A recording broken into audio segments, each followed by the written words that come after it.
नमस्कार साथियों। आज हम स्वर संधि के क्वेश्चंस को सॉल्व करने वाले हैं। स्वर संधि के नियमों के बारे में मैंने इससे पहले पार्ट फर्स्ट नाम से वीडियो बनाया है, तो वह जाकर आप देख सकते हैं। स्वर संधि के क्वेश्चंस को हम 3 कैटेगरी में सॉल्व करने वाले हैं। फर्स्ट कैटेगरी के क्वेश्चंस वे होंगे जिनको नियमों की सहायता से आसानी से हल कर सकते हैं। सेकेंड कैटेगरी के क्वेश्चंस थोड़े मुश्किल लगते हैं। थर्ड कैटेगरी के क्वेश्चंस और भी मुश्किल लगते हैं। तो ये क्वेश्चन मुश्किल क्यों लगते हैं, इनको सॉल्व करने का तरीका क्या है, इस बारे में हम आज बात करेंगे। सबसे पहले हम फर्स्ट कैटेगरी के क्वेश्चंस की बात करते हैं जिनको हम नियमों की सहायता से आसानी से हल कर सकते हैं। ये 3 क्वेश्चंस हम फर्स्ट कैटेगरी में इंक्लूड करते हैं। तो पहला क्वेश्चन है कि अति और उक्ति शब्दों की संधि करने पर शब्द बनेगा। तो आप देख रहे हैं कि अति में क्या है, ई की मात्रा है और इधर ऊ है। तो ई और ई के बाद में अगर असमान स्वर आता है तो आपने नियम पढ़े हैं कि ई के बाद में अगर असमान स्वर आता है तो ई के स्थान पर यह हो जाता है। तो इस नियम के तहत आप देखेंगे तो अति और उक्ति शब्दों को मिलाने पर आपको अत्युक्ति शब्द का निर्माण होता हुआ दिखाई देगा। अब ये अत्युक्ति शब्द का निर्माण कैसा हो रहा है, तो जैसा कि मैंने बताया ये नियमों के माध्यम से हो रहा है और इसके निर्माण की प्रक्रिया आप जो इससे पहले जो वीडियो बनाया गया है उसमें जाकर देख सकते हैं। यहाँ हम इस बारे में बात करेंगे कि संधि के क्वेश्चन सॉल्व करने में क्या क्या प्रॉब्लम आती है और इनके क्वेश्चन सॉल्व करने में आपको क्या माइंड सेट रखना है। उसके बाद में नेक्स्ट क्वेश्चन की बात करें तो साधुवाचरण शब्द का संधि विच्छेद किस क्रम में है। साधुवाचरण में आप देखेंगे ऑप्शंस दिए हुए हैं। ये क्वेश्चंस नियमों की सहायता से इसलिए हल हो जाते हैं क्योंकि उसमें संधि विच्छेद आपको कहीं ना कहीं देखने को मिलेगा। तो आप फर्स्ट ऑप्शन में देख रहे हैं कि साधु और आचरण है, तो आप देख रहे हैं कि ऊ के बाद में असमान स्वर आ रहा है। तो यहाँ पे आप यण संधि का नियम अप्लाई करके देखेंगे तो आप देखेंगे कि साधु आचरण शब्द का निर्माण होगा।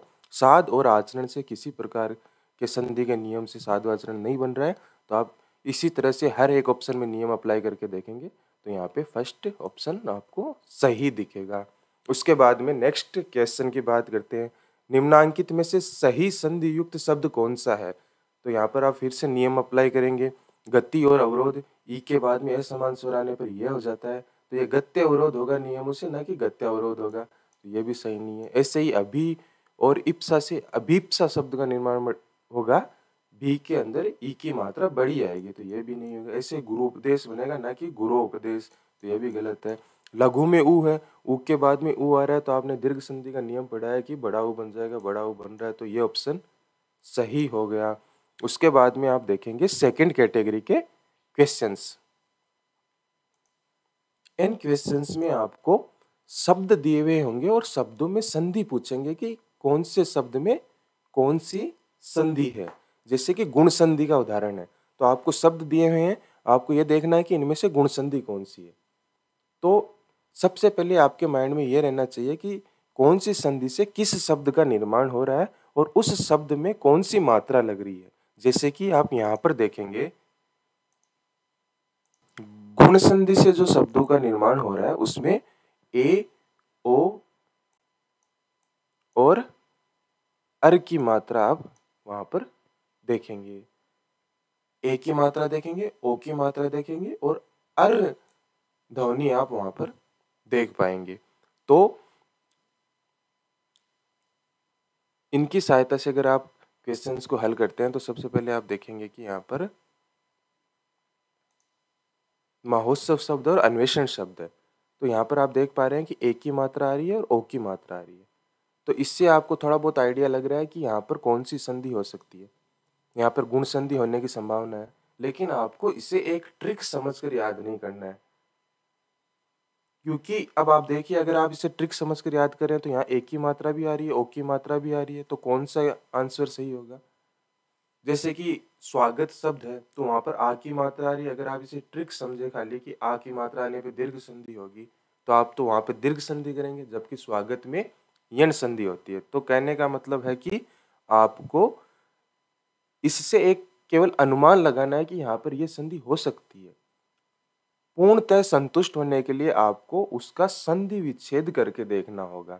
जैसे कि अन्वेषण शब्द है, अन्वेषण शब्द का आप संधि विच्छेद करके देखिए, तो आप देखेंगे कि अगर आप जो जो संधि की आपको वहां पर संभावना लग रही है, उन सभी संधि के नियमों को अप्लाई कर आपको संधि विच्छेद करना है। जैसे कि अन्वेषण में आप देख पा रहे हैं कि आपको एक मात्रा होने पर गुण संधि की संभावना लगी, लेकिन यहाँ पे आप ये भी देख रहे हैं कि आधे न के बाद में वह आ रहा है, आधे वर्ण के बाद में अगर यह वह आए तो वहाँ पर यण संधि की संभावना भी बनती है। तो आप दोनों जितने संधि की संभावना बन रही है उन सभी संधियों का नियम अप्लाई करके आप वहाँ पर देख सकते हैं। तो आप देखेंगे कि अगर गुण संधि का आप नियम अप्लाई करते हैं तो अन और ईषण बनता है, जो कि आप देखेंगे तो अन और ईषण से अन्वेषण शब्द का निर्माण नियमों के माध्यम से नहीं हो रहा है, तो यह आपका ऑप्शन गलत हो गया। नेक्स्ट आप देखेंगे कि अनु और ऐषण यन संधि का नियम अप्लाई करने पे बन रहा है, तो अनु और ऐषण सही बन रहे हैं, आप यहाँ पर देख पा रहे हैं। तो आपको संधि विच्छेद करके इस चीज को कंफर्म करना है कि यहाँ पर कौन सी संधि होगी। तो यहाँ पर आप देख पा रहे हैं कि इसमें यण संधि है। ऐसे ही आप यहाँ देखेंगे तो महा प्लस उत्सव बनता हुआ दिखाई देगा, जो कि गुण संधि का उदाहरण है, इसलिए यहाँ पर महोत्सव शब्द हो गया। तो मात्राओं को आपको केवल ट्रिक समझकर याद नहीं करनी है, आपको इसका संधि विच्छेद करके देखना है। उसके बाद में आपको कंफर्म करना है कि इसमें कौन सी संधि होगी। उसके बाद में नेक्स्ट क्वेश्चन है प्रत्येक में कौन सी संधि है। तो प्रत्येक में भी आप देखेंगे, नियमों को अप्लाई करेंगे तो यहाँ पर आप देख पा रहे हैं कि आद्यतय के बाद में यह आ रहा है, तो यण संधि की संभावना यहाँ पे लग रही है। तो आप यण संधि के माध्यम से संधि विच्छेद करेंगे तो यहाँ पर प्रति प्लस एक दो शब्द बनेंगे। तो यहाँ पे आप देख पा रहे हैं कि सही बन रहे हैं, तो यहाँ पर यण संधि हो गई। ऐसे नेक्स्ट क्वेश्चन, अन्वेषण में कौन सी संधि है। अन्वेषण के बारे में मैंने बताया आपको, आपको जितनी भी संभावनाएं बनती हुई दिख रही है, हर संभावना से संधि विच्छेद करना है। उसके बाद में आप देखेंगे कि वहाँ पे कौन से दो सही शब्दों का निर्माण हो रहा है, उस आधार पर आप ऑप्शंस को सही करेंगे। जैसे कि यहाँ पे अन्वेषण में यण संधि है। यण संधि और अयादि संधि की संभावना अगर आपको बनती हुई दिख रही है तो सबसे पहले आपको उनके बारे में विचार करना है, फिर आगे बढ़ना है। अब थर्ड कैटेगरी के क्वेश्चंस की बात करते हैं हम। थर्ड कैटेगरी के क्वेश्चंस में आप देखेंगे कि संधि विच्छेद तो दिया हुआ है, लेकिन चारों ऑप्शंस आपके नियमों के अनुसार सही बनते हुए दिखाई देंगे। जैसे कि फर्स्ट ऑप्शन अभी और इष्ट में आप देख पा रहे हैं कि ई और ई से बड़ी ई का निर्माण हो रहा है। सेकंड ऑप्शन में भी ई और ई से बड़ी ई का निर्माण हो रहा है। थर्ड ऑप्शन में भी ई और ई से बड़ी ई का निर्माण हो रहा है। फोर्थ ऑप्शन में भी ई और ई से अभिष्ट की बड़ी ई का निर्माण होता हुआ दिख रहा है। तो दीर्घ संधि के नियम तो चारों में अप्लाई हो रहे हैं। तो यहाँ पर आपको क्या देखना है, इस तरह के क्वेश्चंस में आपको देखना है कि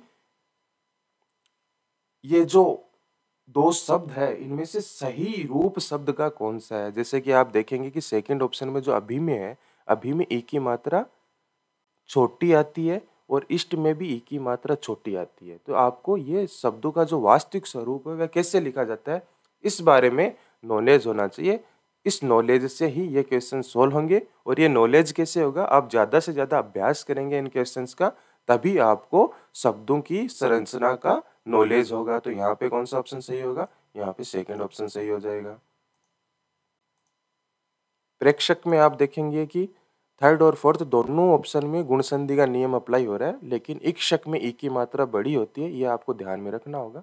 एक बार किसी शब्द का आपने ध्यान रख लिया तो इस शब्द से रिलेटेड दूसरे एग्जाम्पल होंगे। जैसे अधीक्षक में भी इक्षक आता है तो आपका वह शब्द भी सही हो जाएगा। तो यहाँ पर आप देख रहे हैं कि प्र धन ईक्षक यानी ई की मात्रा बड़ी आएगी, तो ये थर्ड ऑप्शन आपका सही हो गया।